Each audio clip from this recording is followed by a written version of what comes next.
हाँ चैतन्य जी को बोल रहे हैं। आइए चैतन्य सर। अच्छा और बोलना है? आइए आइए चैतन्य जी के साथ आइए।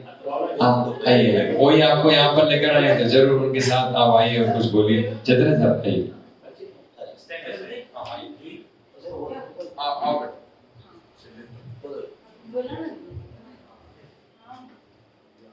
सज्ञान के लुटाए हम पर हीरे मोती, सज्ञान के लुटाए हम पर हीरे मोती, मेरी एक ही की नहीं जग की जगाए ज्योति, है ना। और ऐसे हरदम सज्ञान की ज्योति जलाने वाला और शिक्षाओं का सहारा देने वाला हर किसी के नसीब में नहीं होता। इसलिए वो एक सुंदर गीत सुनने में मिला था, हम खुश नसीब है कितने प्रभु का मिला सहारा, हम हो गए उसी के वो हो गया हमारा। इतना सुंदर शब्दों में वर्णन किया गया है जिसका ऐसे बहुत ही शालीन मोहब्बत के गलियों के शेर जिन्हें कहा जाएगा, जिनका सानिध्य पीपल की छांव की तरह सबको लगता है। सबने अपने एक्सप्रेशन में बताया और अपनी मीठी बोलियों से और अपने शालीन स्वभाव से, नम्र स्वभाव से, बस उनकी एक नज़र से एक सबको अपना दर्द 100% भूल जाने की संवेदना सबको महसूस होती है। ऐसा एक खूबसूरत और दयावान इंसान जिसके रूप से आज हमने ये ज्ञान प्राप्त किया। बोलने के लिए मैं यहाँ पर इसके लिए आया हूँ कि हम श्रद्धा से उनको गुरुजी मानते हैं। किसी भी तरह से या किसी भी तरीके से वो अपने आप को एज ए गुरु या एज ए भगवान प्रमोट नहीं कर रहे। ये गैर समझ कोई भी आज से लेकर नहीं जाए, क्योंकि ये बहुत बड़ा मिसकंसेप्शन होगा अगर आप इस तरह की फीलिंग लेके जाओगे। क्योंकि थोड़ा सा डिबेट्स जैसा हुआ तो मुझे बोलने के लिए यहाँ पे आना पड़ा। ये जो गुरु है डॉक्टर सहेर जी या जिनके माध्यम से उपलब्ध हुआ है, और गुरुजी ने ही अपने माध्यम से इसको इतना अच्छा एक्सप्रेस किया है, तो सीधे साधे शब्दों में मुक्त हाथ से वो हम पर ये सब बरसा रहे हैं। तो ये गुरु जो है वो किताब है ना, और इसको किसी भी धर्म से रिलेट नहीं किया है। पूरे किताब में आप देखो, यहाँ पे 8 दिन का कोर्स किया है, राधा चौधरी है, भावना आगीजा है।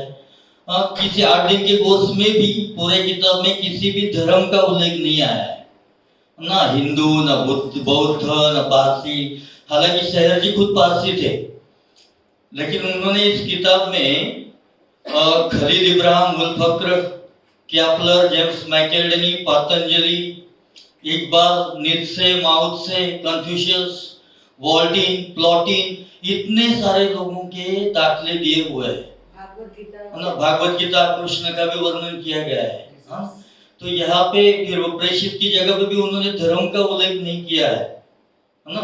जैसे 6000 सालों तक किसी प्रेषित का इंतजार भगवान ने किया, तो वहां पे क्रिश्चियनिटी का उल्लेख नहीं है। तो ये क्लियर करना है, ये किसी धर्म का ज्ञान नहीं। मुझे बहुत खुशी होगी किसी सेमिनार में कोई मुसलमान, कोई क्रिश्चियन आके इसको अटेंड करे, तो वो भी इसको मतलब दाखला देंगे कि ये किसी धर्म से रिलेट नहीं है। हमें एक ही धर्म, जैन योगा का मेन उद्देश्य ना मानवता की भलाई के लिए, वही हमारा धर्म है। हम सबसे बड़ी सेवा खुद के अंदर की कोशिकाओं की, टूटी फूटी, आंधी लूली लंगड़ी जो भी कोशिकाओं है उनको रिपेयर करना, यह हमारा उद्देश्य होना चाहिए। और जीवन और जन्म का उद्देश्य समझकर उसको कहाँ पे रखना है? बृहमध्य, मन, हृदय और जुबान पे उसको रखना है। और जो प्लॉटिन ने कहा था, ये दिव्य आत्मा की यात्रा अकेलेपन से अकेले तरफ की है, ये उड़ान है, तो उसको समझना है। तो डिप्रेशन नाम की कोई चीज आएगी नहीं, है ना। शत्रु का भी दिल जीतता है ऐसा जिनका मतलब चारित्र्य है, उज्जवल है। शत्रु का दिल जीतता है आपका चारित्र्य उज्जवल। और ये जो व्यवहार जो निर्मल है जिनका, तो ऐसे उज्जवल चारित्र ईश्वर के उन्नत पुत्र के द्वारा हमें ये ज्ञान मिला है। तो हमें इस सब बातों को ध्यान में रखते हुए एक सुंदर वर्णन है जहाँ पे गुरु जी के शालीन चेहरे का वर्णन जहाँ पे किया गया है, वो सुंदर गीत मेरे को याद आ रहा है। लब खिले तो मोगरे के फूल खिलते हैं नहीं, बहुत सुंदर उसमें वर्णन किया गया है कि आपके आंखों से आपके आंखों से क्या है, आपसे भी खूबसूरत आपके अंदाज है, बहुत सुंदर। इस तरह का एक शालीन नम्र इंसान के द्वारा आपको ये ज्ञान मिला है, तो बहुत इस ज्ञान को प्रमोट कीजिए और हम सब इन बातों को आधार रखें। और जो हमेशा मैं जिनका उल्लेख करता हूँ कि ये स्टैंड लेना जरूरी है। हम अपने लाइफ में स्टैंड नहीं लेते, कोई कंफ्यूज लाइफ में रहते, बहुत ही कंफ्यूज रहते हैं। तो ये कंफ्यूजन हम दूर करें और एक स्टैंड लेना सीखे। और स्टैंड लेने के बाद हमें गाइड करता है ना कैपलर, है ना, कैपलर खगोल शास्त्री जो बोलते हैं, जो भी अच्छा हो रहा। पिछले इसमें पूजा आई थी ना, पूजा को मैंने काउंसलिंग करते हुए कुछ चीजें बताई थी, तो उसने वो स्टैंड लिया, तो he is very happy today ना, she Kanchan ji, am I right? तो वो अभी बहुत हैप्पी है। तो इस तरह से कुछ एंगेज में अभी श्वेता आई है, श्वेता भी एक बड़ी प्रॉब्लम से जूझ रही थी। उसको देखकर ऐसा लगता है कि उसको अभी कुछ है नहीं, उसको उसने स्टैंड ले लिया है उसने अपने लाइफ में ना? और इस कोर्स को जब भी कोई यंगस्टर करता है ना, मुझे बहुत खुशी होती है।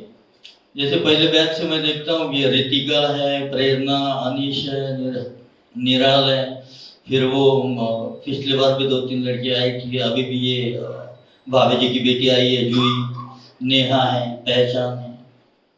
तो ये सब बहुत आगे बढ़ाने वाले। और एक स्त्री है, एक लड़की जब शिक्षा लेती है ना, ये सब खुद के लिए नहीं होती, वो अपने लिए सीखती है, अपने माँ बाप को, अपने भाई बहनों को, दोस्तों को, फिर ससुराल जाती है तो हस्बैंड को, उसके परिवार को। तो ये बहुत आगे बढ़ने वाला ज्ञान है। तो आप सब इसको फोकस कीजिए और गुरुजी को बहुत बहुत बधाई दीजिए। और इतनी मेहनत गुरुजी ने की है 48 घंटों में, है ना, उनकी एनर्जी लेवल देखिए और अपने आप को देखिए। हम तो इतना सारा मांस ऊपर लेके बैठे हैं, उनके शरीर पे कुछ आपको दिखेगा भी नहीं, लेकिन उनकी ताकत को सलाम करते हुए, उनकी अच्छाइयों को समझते हुए और आप सबको प्रणाम करते हुए मैं अपनी वाणी को विराम देता हूँ। लेकिन वो कैपलर का जो बहुत मुझे पसंद है वो मैं दोहराता हूँ। अगर आप मुझे माफ करते हो तो मैं खुश हूँ, आप मुझसे क्रोधित हो तो मैं बर्दाश्त करूंगा, क्योंकि सांचा ढल चुका है, किताब लिखी जा चुकी है। और यही लास्ट में कहूंगा, ये किताब सदियों तक अपने पाठकों का इंतजार करेगी और गुरुजी तो अपने लिए है ही है। धन्यवाद। हरिओम।